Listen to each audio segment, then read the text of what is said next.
Hare Krishna, Hare Krishna, Krishna Krishna, Hare Hare, Hare Rama, Hare Rama. जय जय श्री चैतन्य, जय हो नित्यानंदा, जय अद्वैत चंद्र, जय गौर भक्त वृंदा। जय जय श्री चैतन्य, जय हो नित्यानंदा, जय अद्वैत चंद्र, जय गौर भक्त वृंदा। जय जय श्री चैतन्य, जय हो नित्यानंदा, जय अद्वैत चंद्र, जय गौर भक्त वृंदा। हरे कृष्ण। आप सभी भक्तों का बहुत बहुत हार्दिक स्वागत। आप सबको मेरा प्रणाम। श्री चैतन्य भागवत अंतिम खंड, अंतिम कुछ पेज इस महान ग्रंथ के बचे हैं। हम लोगों ने मिलकर पढ़ा कि किस प्रकार महाप्रभु भजन में मग्न अपनी सुध बुध खो के एक कुएं में गिर गए थे। महाप्रभु लीला कर रहे थे और जैसे ही कुएं में गिरे तो कैसे सब भक्तों के जैसे प्राण ही निकल गए हों, जैसे स्तब्ध रह गए, रोने लगे, समझ में नहीं आ रही क्या करना है। अद्वैत आचार्य तो सर पकड़ कर नीचे जमीन पे बैठ गए। महाप्रभु कई बार इतने भाव विभोर हो जाते थे, उन्हें आसपास की किसी चीज का भान ही नहीं रहता था। क्या हो रहा है, क्यों हो रहा है। जब वह भजन या जब वह साधना में मग्न हो जाते थे, आसपास की चीज का कोई भान नहीं रहता था। हम अभी कितने दूर हैं, है कि नहीं। हम जप करते हुए भी आसपास की चीज का पूरा ध्यान होता है। जप के अलावा आसपास सब भान है। कौन आया, कौन गया, कौन बैठा है, कौन क्या कर रहा है,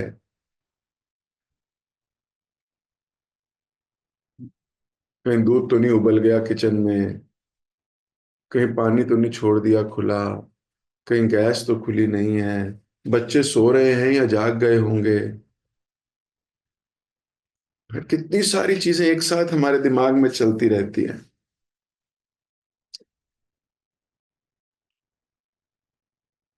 जप करते हैं तो ध्यान जप में होना चाहिए।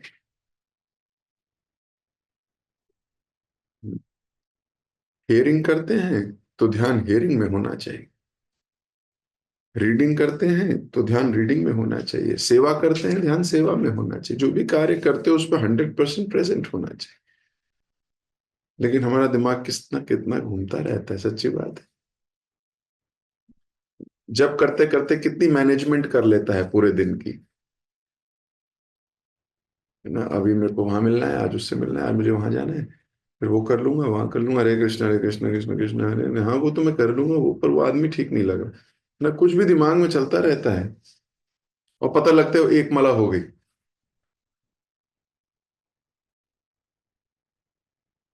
फिर दूसरा राउंड शुरू होता है, फिर दूसरी बात से वहां ऑर्डर गया कि नहीं गया, उसके पैसे आए कि नहीं आए, उसका बिल काटा कि नहीं काटा, उसका ये हुआ कि नहीं हुआ, ड्राइवर टाइम पे आएगा कि नहीं आएगा, वो आदमी मिलेगा कि नहीं मिलेगा। मतलब कुछ भी चलता रहता है दिमाग में, और हम बोलते हैं हम जप कर रहे हैं, है ना कहीं मन को अहंकार तो कर देते ही है कि हमने 16 माला डन।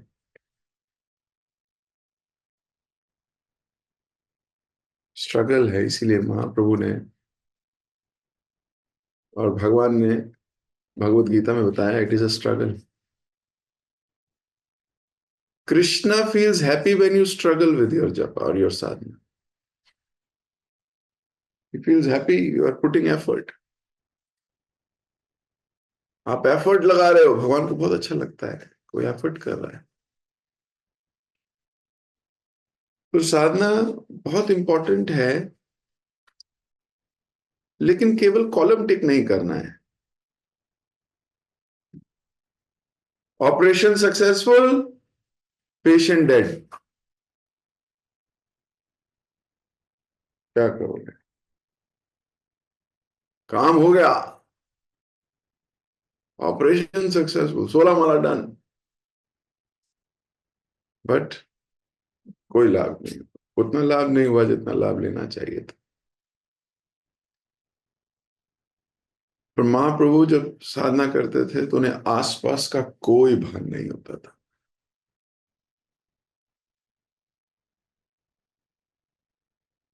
हम जब साधना करते हैं हमें आसपास का ही भान होता है, माला का कोई भान नहीं होता. वो तो चलती रहती है.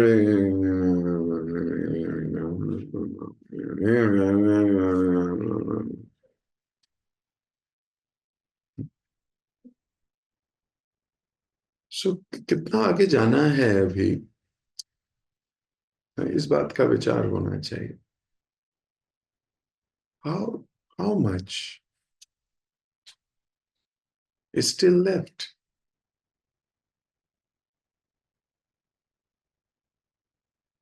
खैर महाप्रभु तो, कई बार ऐसा भी विचार आता है, वो तो महाप्रभु हैं, हम थोड़ी कर सकते हैं, वो तो महाप्रभु हैं, हम नहीं कर सकते. ये भी भाव आता है कई बार.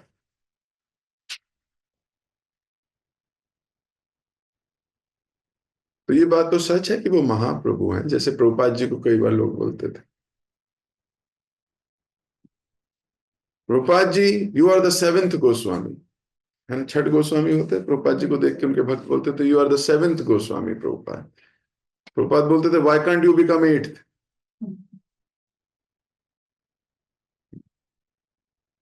तो तुम आठवें बनो. Why are you not struggling और एमिंग हाई. मेहनत क्यों नहीं कर रहे? मेहनत करनी चाहिए.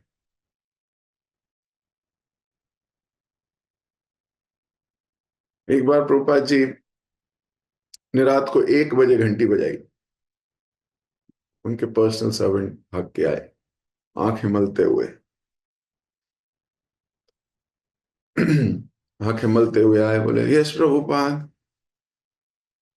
प्रभुपाद तब किताब लिख रहे. प्रभुपाद ने बोला व्हाट आर यू डूइंग. रात को 1 बजे कोई घंटी बजाए और उससे पूछो क्या कर रहे थे. क्या कहेगा वो? बोला प्रभुपाद रात को 1 बज रहा है प्रभुपाद,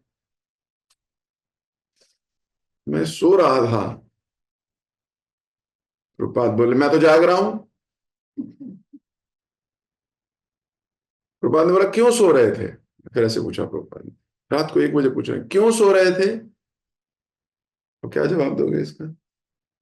गुरु घंटी बजा के बोल रहा है क्या कर रहे थे. सो रहे थे. क्यों सो रहे थे?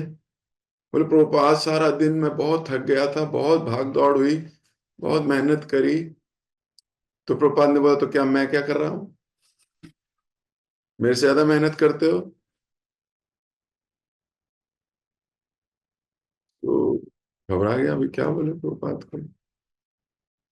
तो by now he could understand कि प्रभुपाद से बातों में या फिलोसफी में क्या किसी भी चीज में जीता नहीं जा सकता. क्योंकि पहले प्रश्न प्रभुपाद ने पूछा क्या कर रहे हो, बोला सो रहा हूं. बोले क्यों सो रहे हो, बोले मैं थक गया था. प्रभुपाद ने बोला मेरे से ज्यादा काम करते हो. तो वो समझ गया कि प्रभुपाद जी से या गुरु से ज्यादा नहीं करना चाहिए. तो हाथ जोड़ के बोलने लगा Prabhupada what do you want me to do, मैं मेरे को क्या करना, अब बताइए प्रभुपाद मुझे क्या करना चाहिए. प्रभुपाद ने बोला जाओ सो जाओ.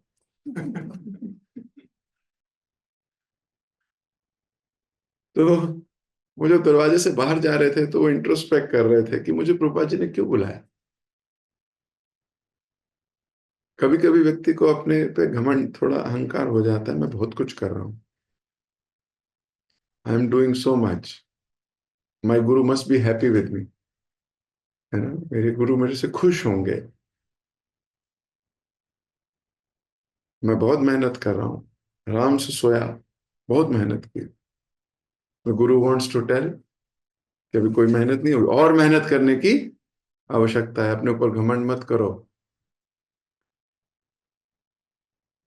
तुम्हें लगता है तुम बहुत कर रहे हो, तुम बहुत नहीं कर रहे हो, अभी और करना है, जस्ट टू इंस्पायर।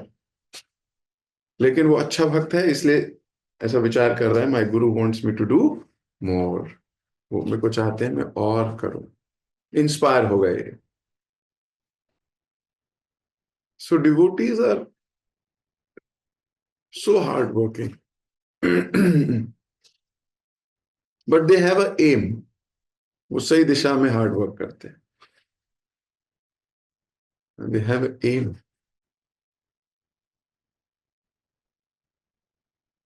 उनकी डेफिनेशन ऑफ सक्सेस, सक्सेस की डेफिनेशन उनकी संसारी लोगों की सक्सेस की डेफिनेशन से अलग है। हैप्पीनेस की डेफिनेशन उनकी संसारी लोगों की हैप्पीनेस से अलग है। प्रोग्रेस की डेफिनेशन उनकी संसारी लोगों की प्रोग्रेस की डेफिनेशन से अलग है। ग्रोथ की डेफिनेशन उनकी संसारी लोगों की ग्रोथ की डेफिनेशन से अलग है। इस संसार में आप पूछोगे बड़े से बड़े लोगों से भी, वो बोलते हैं सक्सेस, ग्रोथ, हैप्पीनेस, ये सब एक ही चीज है, and they all are defined by money.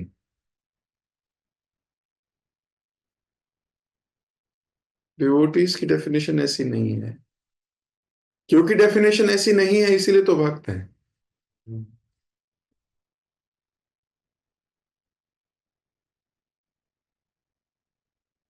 ये बात सच है, ग्रोथ मीन्स कि हम बड़े हों या धन हो, इत्यादि इत्यादि, ये सब तो हमारे पूर्व जन्मों के कर्मों के अनुसार हमें मिलता ही है।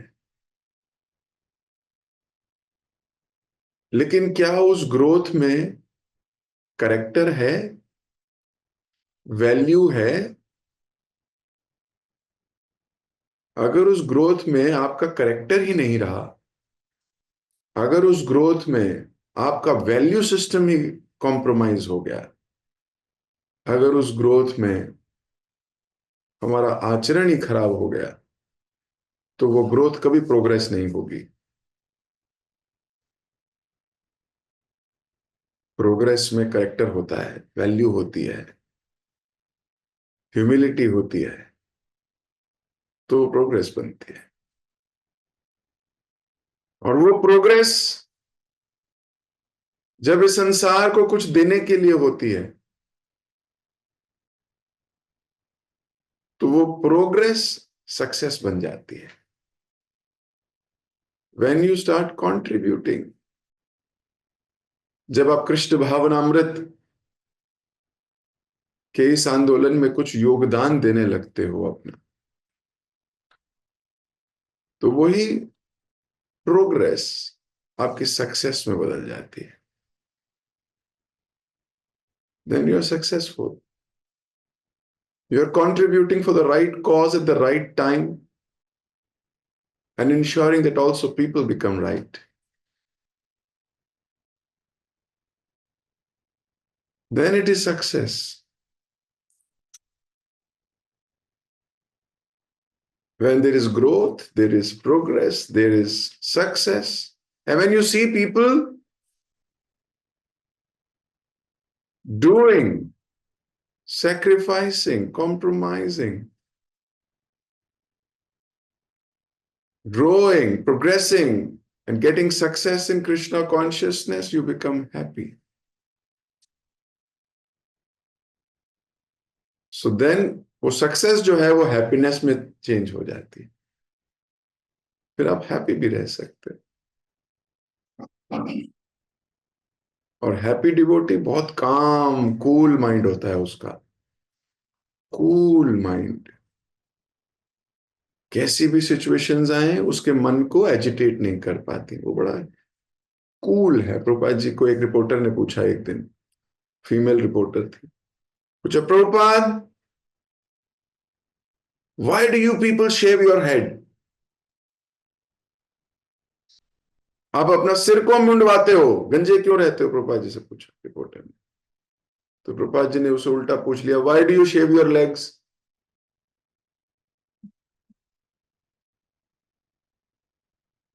वो तो हकबकी रह गई, बोली वो क्या बोलूं मैं? प्रभुपाद ने उसको कहा,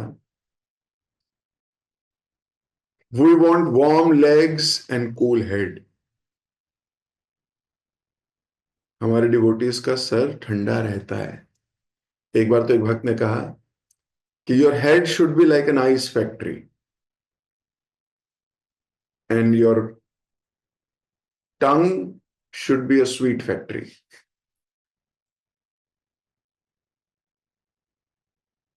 हमारा सर आइस फैक्ट्री, कूल।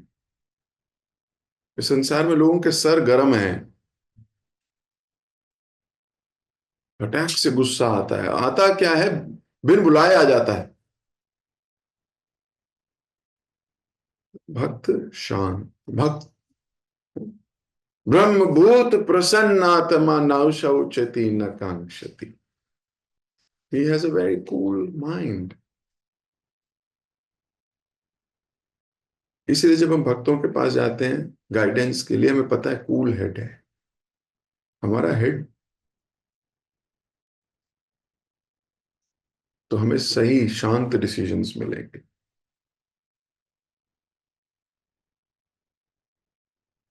तो कूल हेड, और आपके मुख से जो वाणी हो, that should be like a sweet factory, sweet factory. तो सक्सेस, ग्रोथ, प्रोग्रेस, इन सब के विषय में पता होना चाहिए हमको, व्हाट इज सक्सेस। नहीं तो आप संसारी डेफिनेशन सक्सेस की सक्सेस मान लोगे, तो संसार तो हो सकता है स्वीकार कर ले, भक्तों की सभा आपको शायद स्वीकार ना कर पाए।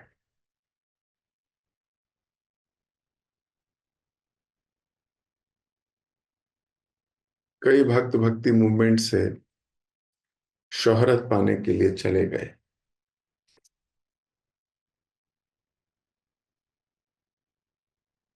धीरे धीरे समाज उनको निगल गया, काल उनको निगल गया,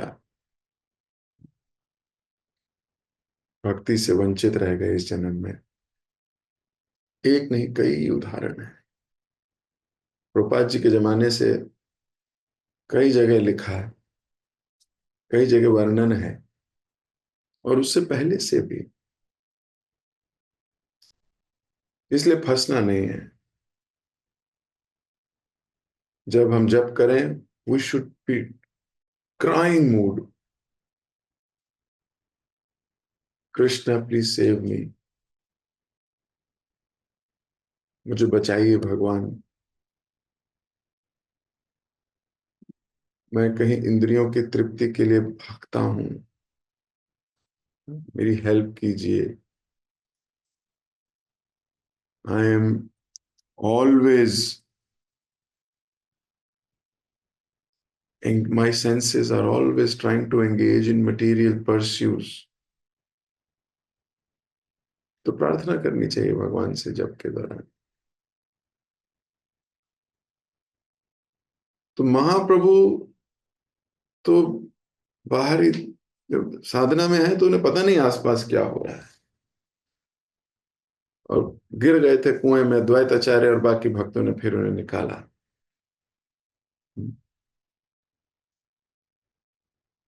अभी आगे पढ़ते हैं।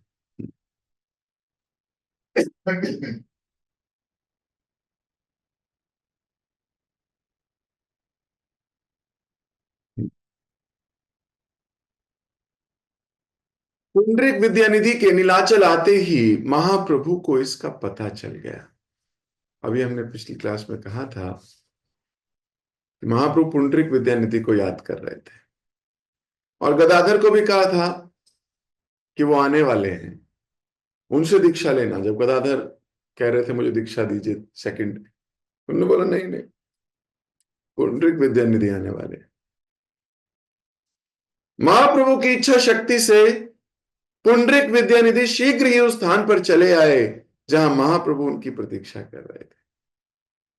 पुंडरीक विद्यानिधि को देखकर अति हर्षित महाप्रभु बोलने लगे, आज मेरे पिताजी आ गए हैं। आनंद में विभोर श्री विद्यानिधि भगवत प्रेम के सागर अर्थात प्रेम निधि बन गए। अश्रुपूरित नेत्रों से महाप्रभु ने उनका आलिंगन किया और यह दृश्य देखकर भक्तगण रोने लगे। महाप्रभु की उपस्थिति में श्री विद्यानिधि अपने मित्र श्री स्वरूप दामोदर से मिले। एक दूसरे की चरण धूलि लेने की होड़ में दोनों में मुठभेड़ हो गई, परंतु समान होने के कारण कोई भी सफल नहीं हो पाया। इस दिव्य स्पर्धा को देखकर महाप्रभु एवं उनके सब पार्षद हंसने लगे। कुछ समय पश्चात दोनों शांत हो गए और श्री चैतन्य महाप्रभु ने पुंडरीक विद्यानिधि से कुछ दिन जगन्नाथपुरी में ठहरने का आग्रह किया। यह सुनकर पुंडरीक विद्यानिधि आनंद से भर उठे। उसी समय गदाधर पंडित ने अपने गुरु श्री विद्यानिधि द्वारा पुनः इष्ट मंत्र लेकर दीक्षा प्राप्त की। पुंडरीक विद्यानिधि के यश का कोई अंत नहीं। अद्वैत आचार्य श्रीवास ठाकुर, मुरारी गुप्त, हरिदास ठाकुर सदैव श्री विद्यानिधि की महिमाओं का गान करने के लिए तत्पर रहते थे। वस्तुतः प्रत्येक वैष्णव उनके चरित्र एवं निष्कलंक पवित्रता के गीत गाता था। श्री विद्यानिधि भी प्रत्येक भक्त से अथाह प्रेम करते थे।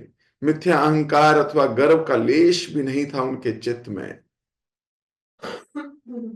पुंडरीक विद्यानिधि भगवान श्री कृष्ण को कितने प्रिय थे, इस विषय पर मैंने प्रत्यक्ष गदाधर पंडित के पावन होठों से जो सुना है उसे कहने का छोटा सा प्रयास करूंगा।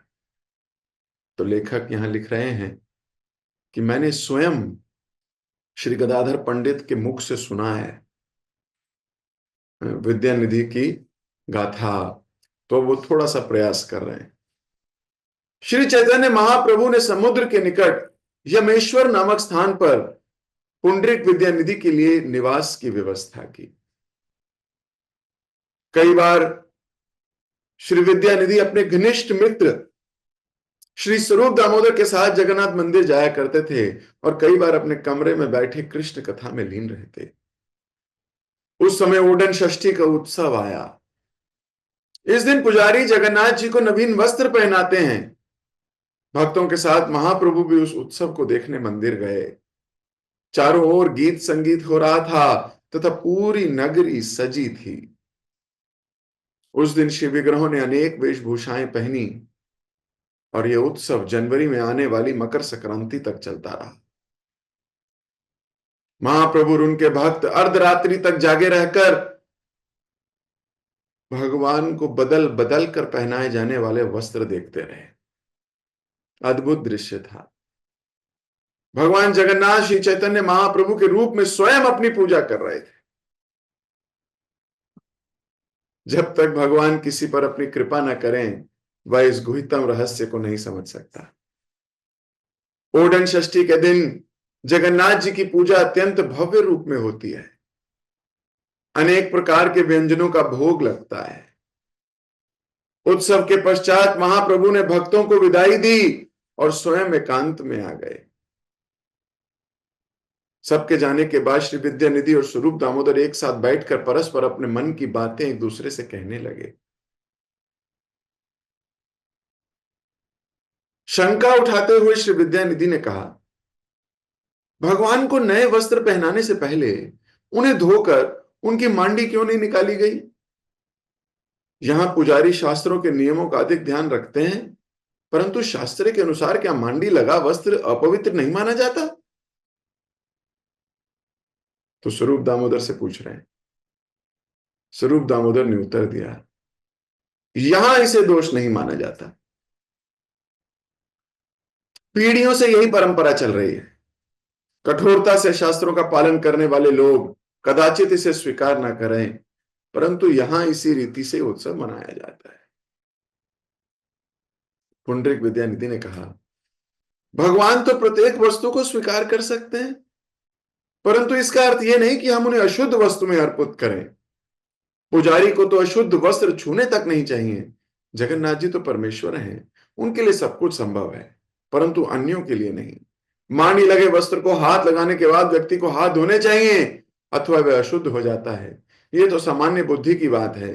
यदि राजा इसे नहीं जानता तो वह अज्ञानी है। वस्तुतः राजा स्वयं अपने सर पर मांडी लगे वस्त्र की पगड़ी पहनते हैं। उत्तर देते हुए स्वरूप दामोदर ने कहा, मित्र, परंतु इसे नियम उल्लंघन नहीं माना जाता। ये तो उत्सव का एक भाग है। पुंडरीक विद्यानिधि बोले, पहले मेरी बात सुनो। भगवान जगन्नाथ तो अलौकिक हैं, इसलिए उन पर कोई नियम लागू नहीं होता, परंतु उनके सेवकों का क्या? क्या नीलाचल में रहने वाले वे सभ्य अवतार बन गए हैं? क्या वे शास्त्रों के नियमों का उल्लंघन कर सकते हैं? इस प्रकार तर्क वितर्क करते हुए दोनों मित्र चलते रहे। कभी एक दूसरे का हाथ पकड़ते, कभी कंधों में बाहें डालकर निश्चित विहार कर रहे थे। किसी भक्त के हृदय को समझना इतना सहज नहीं है। वह भक्त श्री कृष्ण से कितना आसक्त है, इसे केवल श्री कृष्ण जानते हैं। किसी विशेष प्रयोजन को पूरा करने के लिए श्री कृष्ण स्वयं भक्त को भ्रम में डालते हैं और फिर करुणावश उसे दूर कर देते हैं। यहां भी भगवान ने स्वयं पुंडरीक विद्यानिधि को भ्रम में डाला था। अंततः उन दोनों के घर आए और दोनों मित्रों ने अपनी राह पकड़ी।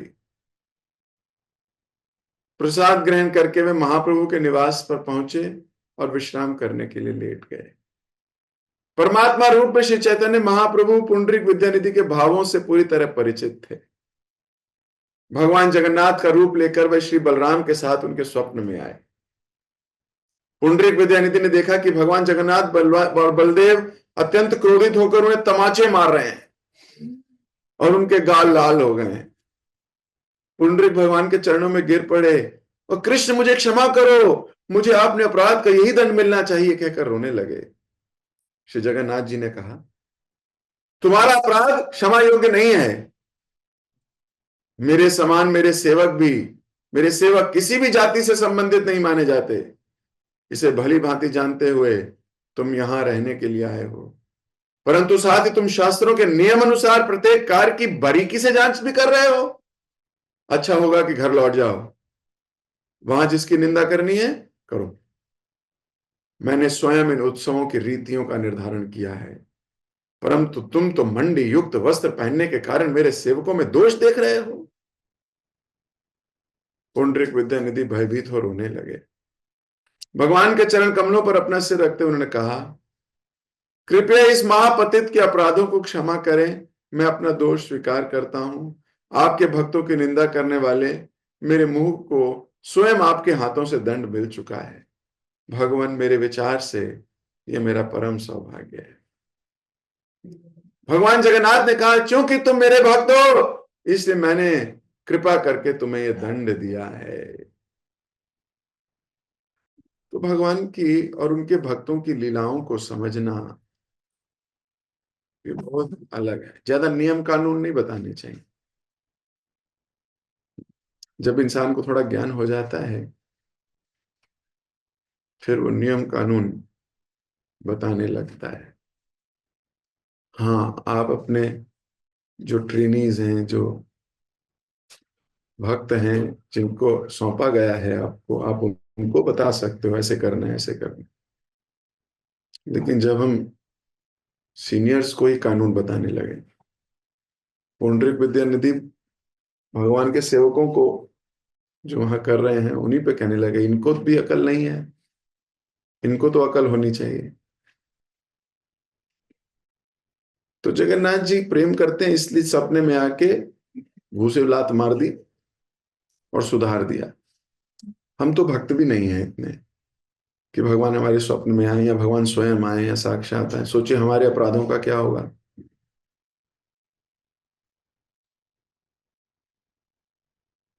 हमें तो प्रोसेस से जाना पड़ जाएगा। आपने वैष्णव अपराध किया, ये प्रोसेस आपके लिए। हमें तो प्रोसेस है, हम इतने करीब हैं ही नहीं भगवान के कि भगवान स्वयं आके हमें दंड दें। भगवान ने दंड वाला एक आदमी लगाया हुआ है अपने काम पे, उसी प्रोसेस में रहोगे आप।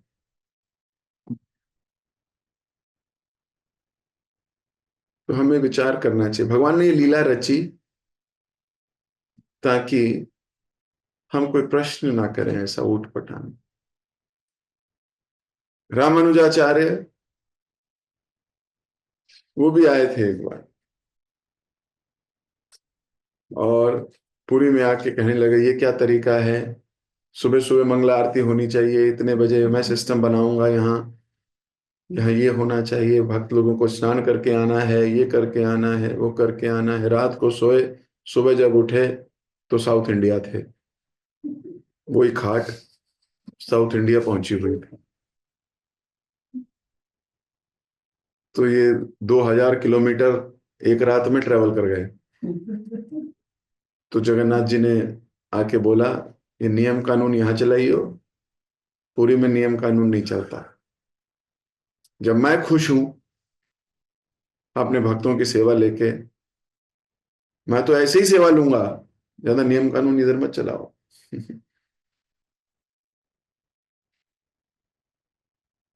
प्रेम नियम कानून से ऊपर होता है। नियम कानून हमें प्रेम तक ले जाने के लिए है। जब प्रेम स्थापित हो जाता है फिर कोई नियम कानून नहीं होता। रागानुगा भक्ति तक जब व्यक्ति पहुंचता है तो उसे साधना भक्ति की आवश्यकता नहीं होती, लेकिन रागानुगा तक पहुंचने के लिए साधना की भक्ति आवश्यक होती है। और कोई सेंटिमेंटली बोले मैं तो रागानुगा बन गया, मुझे साधना की जरूरत नहीं, तो मूर्ख है वो। रागानुगा भक्त भी अपने को रागानुगा नहीं कहता, वो अपने को साधन साधन सिद्ध नहीं मानता। वो कहता है मैं अभी भी साधना कर रहा हूं, तो वो साधना करता हुआ दिखाई देगा आपको। तो इसका अर्थ ये हुआ कि किसी भी दिशा में अपनी साधना नहीं छूटनी चाहिए।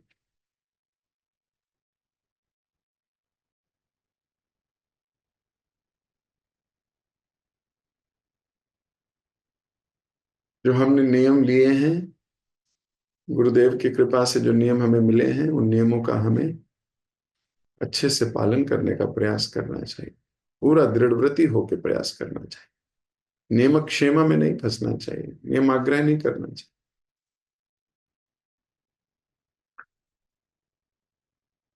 तो यहां पर पुंडरीक विद्यानिधि की महानता बताई गई है।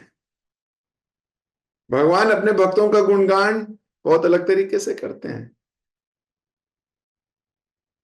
भगवान ने स्वयं आकर उनको हेल्प की। भगवान बताना चाहते हैं मेरे बहुत प्रिय है। और ये डाउट्स, ये सब चीजें आना तो लाजमी है, ये तो नॉर्मल है। लेकिन उसके बाद क्या करता है वो बहुत जरूरी है। विनम्रता से स्वीकार करता है, विनम्रता से स्वीकार करता है। वो भगवान से तर्क वितर्क नहीं किया। ये नहीं कहा क्या बात कर रहे हो भगवान, आप ही ने तो शास्त्रों में लिखा है ऐसा करना चाहिए, यहां आप शास्त्र नहीं मानते, आप खुद ही लिखते हो, खुद ही नहीं मानते अपनी बात, खुद ही आपने नियम बनाए हैं, अब आप खुद ही उन नियमों को तोड़ देते हो।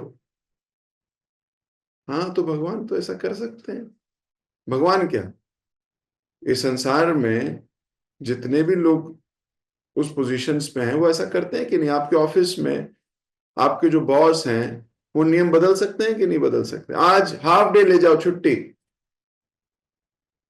है ना, आज छुट्टी है भाई, एचआर को बोल दिया आज हाफ डे है, जाओ, आज ऑफिस जल्दी बंद होगा। अरे वो आप वहां तो नहीं बोलते आपने नियम बनाया, आप नियम तोड़, अरे तोड़ सकते हैं। यही विनम्रता है, स्वीकार करना विनम्रता है।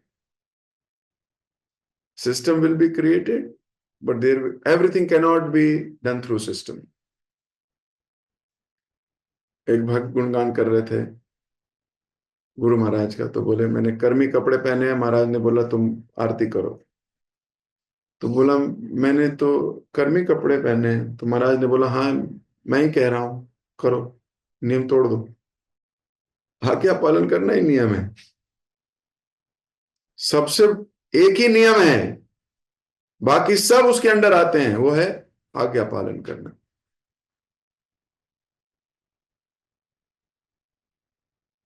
तो अगर यही नियम नहीं आया, बाकी नियमों का क्या ही करोगे।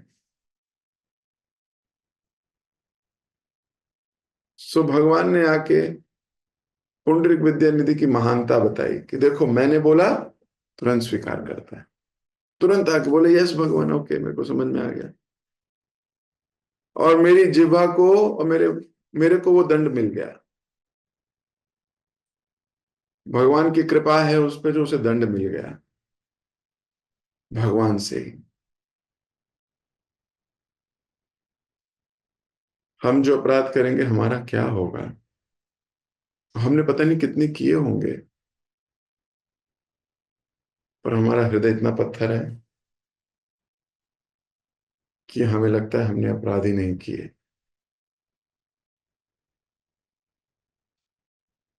ये समझना कि हमने बहुत अपराध किए हैं। जब तक आप रिपेंट नहीं करोगे, तब तक आपकी भक्ति में, संबंधों में, भगवान के साथ अपने रिश्तों में आपकी इंप्रूवमेंट नहीं हो पाएगी। हम अटक जाएंगे कहीं। इसलिए हमारा अहंकार हमारी आंख से आंसू टपकाने नहीं देता। हम गाइडेंस क्यों नहीं लेते?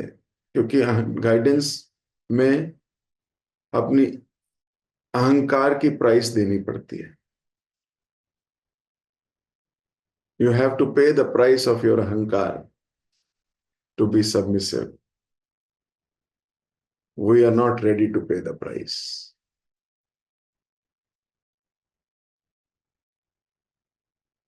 पुंडरीक विद्यानिधि, आप इनका चरित्र पढ़ोगे, इनके पास ये बहुत अमीर हैं। He is very rich.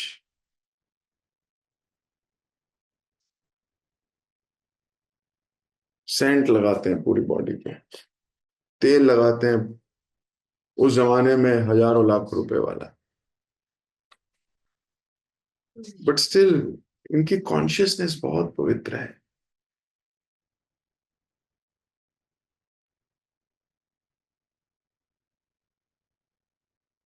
हमें कॉन्शियसनेस से इंस्पिरेशन लेनी है, भौतिक परिस्थिति से नहीं, ऐश्वर्य से नहीं। कॉन्शियसनेस से इंस्पिरेशन लीजिए, क्योंकि भौतिक परिस्थिति तो पुराने जन्मों के कर्म है।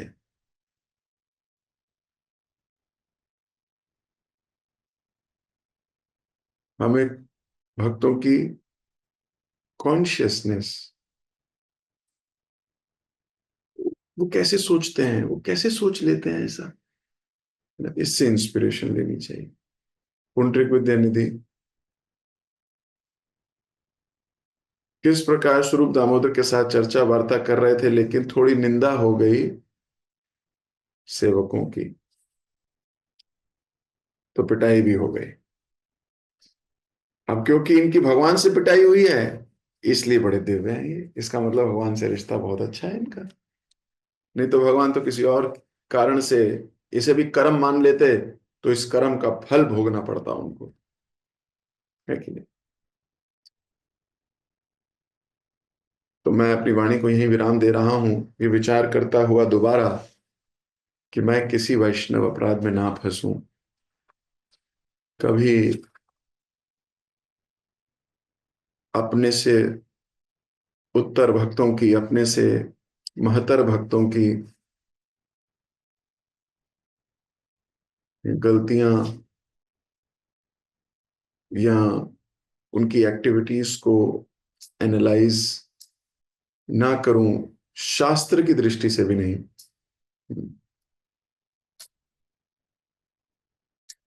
I should always be submissive. और अगर डाउट्स हो कभी तो बड़ी विनम्रता से मैं उसको स्वीकार करने की दृष्टि से पूछूं।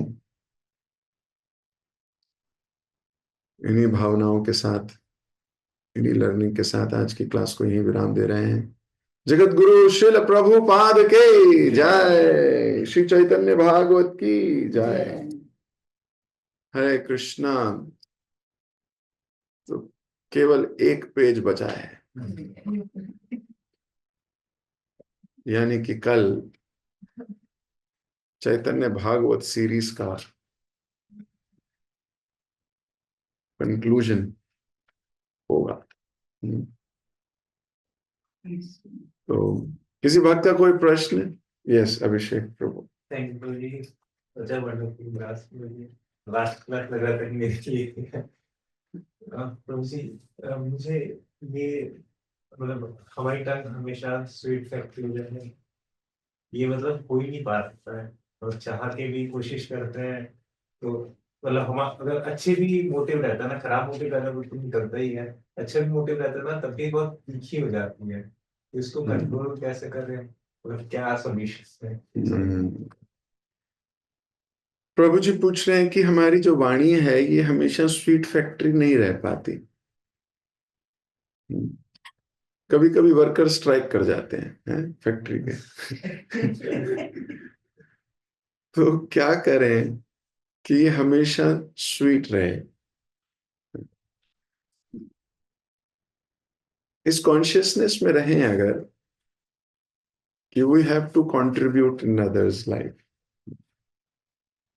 तो कभी कभी कठोर शब्द भी बोलने पड़ेंगे, लेकिन कठोर शब्द should not come naturally, unnaturally, यानी जान लगा के बोलनी पड़े। जैसे भक्त गुस्सा करते नहीं हैं, गुस्सा दिखाते हैं। गुस्सा आ नहीं रहा होता पर वो आर्टिफिशियली लेके आते हैं गुस्सा, कि नहीं मुझे गुस्सा दिखाना है, नहीं तो ये बिगड़ जाएगा। तो गुस्सा दिखाते हैं।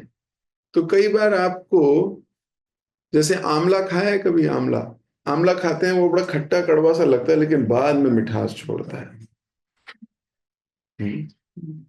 तो भक्तों के साथ यही होता है, कई बार वो कठोर शब्द बोलते हैं। अभी थोड़ी देर पहले महाप्रभु डंडा लेके भाग रहे थे किसी के पीछे, गदाधर के पीछे, पता है आप?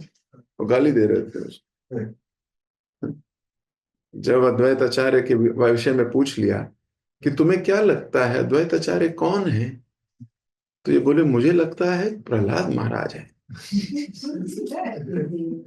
ये डंडा लिया और तेरी तो, गदाधर आगे आगे, महाप्रभु पीछे पीछे, और गाली देते हुए तुम मेरे नाड़ा को प्रहलाद महाराज बोलते हो, तुम ये बोलते हो। बहुत डांट लगाई, बोले वो तो विष्णु तत्व है, उनको भक्त तत्व मत बनाओ।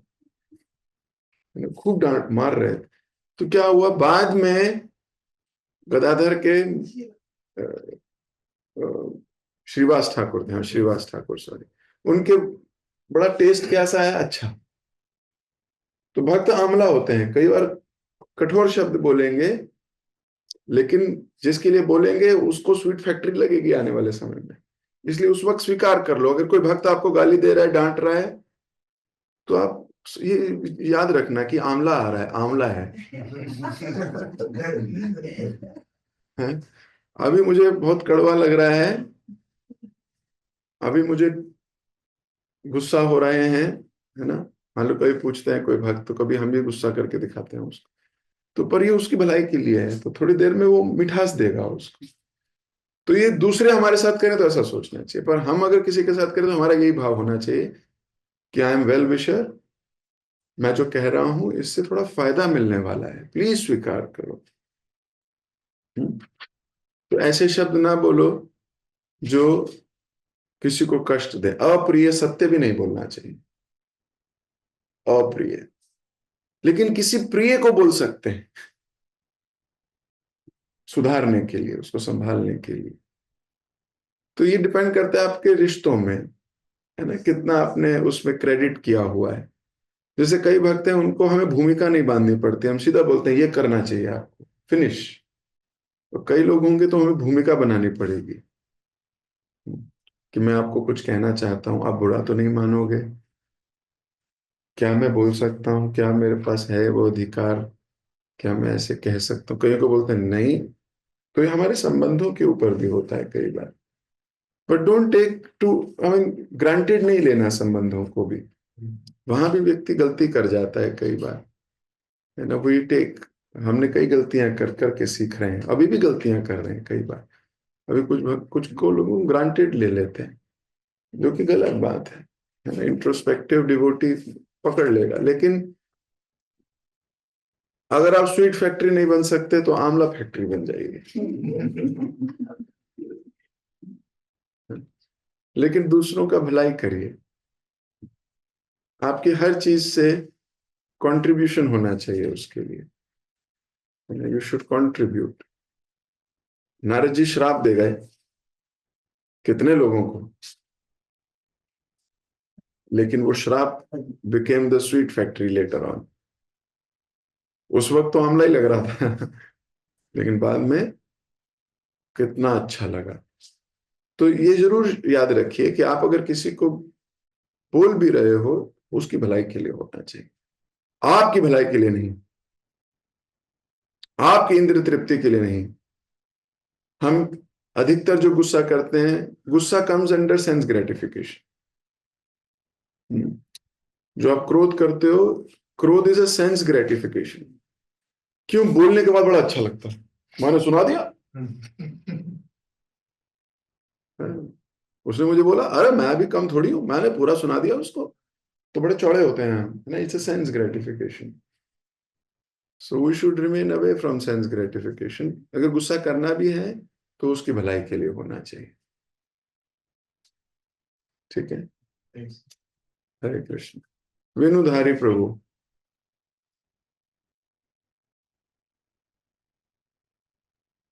हरे कृष्णा वीडियो प्रणाम। धन्यवाद, धन्यवाद। प्रभु जी, पुंडरीक विद्यानिधि और श्री दामोदर दोनों आपस में जो है एक दूसरे की चरण धूलि लेने के लिए आपस में भिड़ रहे हैं। तो क्या प्रभु जी हम भी सीनियर की चरण धूलि ले सकते हैं या नहीं? भिड़ना नहीं है, है ना। ये दोनों इक्वल्स हैं, है ना, दोनों इक्वल्स हैं। तो इक्वल्स की चरण धूलि ली जा रही है, सीनियर की नहीं, है ना। पता लगे सीनियर के पैर पकड़ के उल्टे कर दो, बोलो चरण धूलि लेनी थी थोड़ी आपकी, चलो अब सीधे हो जाओ। हमें, ये इक्वल्स हैं दोनों, इनके आपस में बहुत प्रेम है। मैंने अपनी आंखों से देखा है दो सन्यासियों को ऐसे लड़ते हुए, अपनी आंखों से प्रत्यक्ष देखा है कि वो उनकी चरण धूलि लेने के लिए ललायत है, वो दूसरे, एक सन्यासी दूसरे की, और नीचे धड़म धुड़ुम धुड़ुम नीचे बिल्कुल जमीन पे दोनों मस्त हो रहे। दोनों इक्वल्स हैं, equals are, they are playing. उनको ये भी नहीं पता हम सब देख रहे हैं। थोड़ी देर बाद उन्हें पता लगा तो एकदम सेट हो गए वो हो, क्या कर रहे हैं आपस में। मैंने देखा है थाली से झपट्टा मारते हुए दो सन्यासी, प्रसाद सर्व कर रहे थे, दो सन्यासी थे। तो एक चपाती देके हम मुड़े, तो जा रहे थे तो बर्तनों की आवाज आने लगी। तो पीछे मुड़ के मैंने देखा तो वो एक सन्यासी दूसरे की चपाती ले रहे थे जूठन, वो दूसरे की जूठन ले रहे थे। पर हमने ऐसे देखा कि हमने देखा नहीं, और चुपचाप आगे निकल गए, नहीं तो एम्बैरस हो जाते। तो भक्त आपस में बहुत कुछ करते हैं, उनकी लीलाएं हैं। लेकिन हमें सीनियर्स के साथ ऐसा नहीं करना चाहिए। ठीक है, ऐसा नहीं करना चाहिए कि वो खा रहे हैं, बोले जूठन दो। बोले अभी मैं क्यों दूं, देते क्यों नहीं हो। वी शुड, इक्वल्स के साथ ऐसा कर सकते हो, है ना। इक्वल्स के साथ तो कुछ भी कर सकते हो, प्रेम संबंध है ऐसा। बट ठीक है, but don't do it with seniors. Hare Krishna. Offend हो जाएंगे, कहीं पता लगे, है ना, गड़बड़ हो जाए। वैष्णव कृपा लेने गए थे, अपराध करके आए। राज रानी माता जी और भरत प्रभु भी कुछ पूछना चाहते हैं। हरे कृष्णा प्रभु जी, दंडवत प्रणाम। प्रणाम। प्रभु जी, आज बच्चों की ना मैरिज एनिवर्सरी है, तो आपसे ब्लेसिंग चाहिए थी उनके लिए कि वो भक्ति में आगे बढ़ सके। भगवान से प्रार्थना करते हैं आपके बच्चों के लिए, ईश्वर उनको हर वक्त भक्ति की राह में लगाते रहें।